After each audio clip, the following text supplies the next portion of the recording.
आज की वीडियो में हम 6 ऐसी टेक्निक या मेथड की बात करेंगे जिनका यूज करके आप कन्वर्सेशन में मास्टरी हासिल कर सकते हैं। फर्स्ट टेक्निक है कि कन्वर्सेशन के बीच में नोडिंग करना या ओके जैसे वर्ड कहना आपकी एक्टिव लिसनिंग को दिखाता है। जब आप किसी से बात करते वक्त सर हिलाते हो या छोटे छोटे रिस्पॉन्स देते हो जैसे ओके या राइट या ये, तो आप उन्हें ये फील करवाते हो कि आप उनकी बात को सुन रहे हो और उनकी फीलिंग को समझ रहे हो। ये जेस्चर्स और वर्ड कम्युनिकेशन को स्मूथ बनाते हैं और दूसरे इंसान को सिग्नल देते हैं कि आप एंगेज्ड हो, ना कि बस अपने आप में खोए हुए हो। इससे कनेक्शन स्ट्रॉन्ग होता है, ट्रस्ट बिल्ड होता है और कन्वर्सेशन की फ्लो मेंटेन रहती है। ये सिंपल टेक्निक्स आपको ज्यादा रिलेटेबल और अप्रोचेबल बनाने में मदद करती है, जो किसी भी रिलेशनशिप में काफी इंपॉर्टेंट होती है। इन दोनों क्लिप्स में इंटरव्यूअर ओके वर्ड का यूज करते हैं कन्वर्सेशन जब हो रही होती है तब। Look out this example. No to that film and to that character because it's hit me somewhere. Okay. And I didn't think it would make that much of an impact, but okay, it has. Okay. Okay. उसके बाद वो ये जैसे word use करते हैं। ये basically इसलिए use किया जाता है ताकि आप सामने वाले को इनकरेज कर सको बोलने के लिए और ये शो कर सको कि आपकी बात सुनी जा रही है। इस क्लिप को देखिए।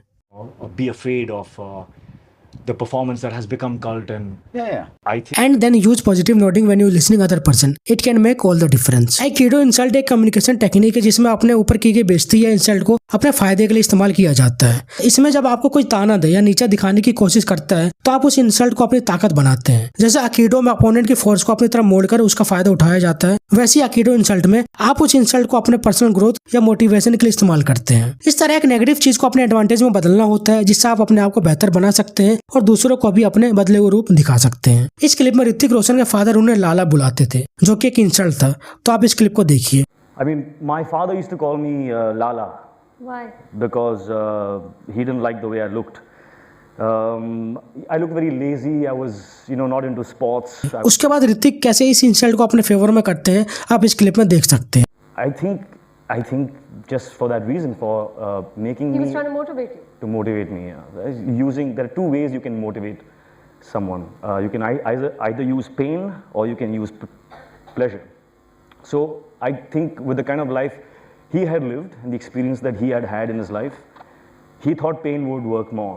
So ट्रोजन हॉर्स कॉम्प्लीमेंट एक ऐसी कम्युनिकेशन टेक्निक है जिसमें आप किसी को कॉम्प्लीमेंट देते तो हैं, लेकिन इस कॉम्प्लीमेंट के थ्रू आप अपनी स्ट्रेंथ या क्वालिटीज भी हाईलाइट कर लेते हो। इसका मतलब ये है कि आप दूसरे की तारीफ कर रहे हो लेकिन उसके अंदर अपने आप को भी सटली प्रेज कर रहे होते हो। ये टेक्निक काफी क्लेवर होती है क्योंकि आप दूसरों को अच्छा फील करवाने के साथ साथ अपनी इमेज को भी इंप्रूव कर रहे होते हो। इस क्लिप में ऋतिक रणवीर सिंह की तारीफ करते हैं लेकिन उस तारीफ के अंदर वो अपने आप को भी प्रेज कर रहे होते हैं। Look out this clip.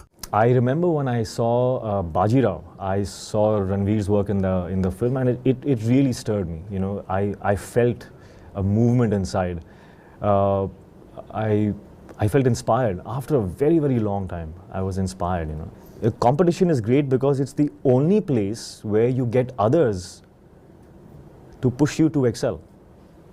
कभी आपने सोचा है कि एक वक्त पर हम अपनी जिंदगी के दो बिल्कुल अपोजिट इमोशंस को कैसे हैंडल करते हैं? एक तरफ हम चाहते हैं कि हम अपने कमिटमेंट्स और लॉयल्टी को पूरा करें, लेकिन दूसरी तरफ हम अपने इमोशंस को थोड़ा डिटैच करना चाहते हैं ताकि हम मेंटल पीस पा सकें। इसे डुअलिटी एंड कॉग्निटिव डिसोनेंस कहते हैं। जैसे इस क्लिप में ऋतिक कहते हैं कि sleepless nights and let's do this, let's do that, and oh, he said this, she said that. Okay, that's good. Oh, the shows jumped up, great. Oh, the shows didn't jump up. Oh.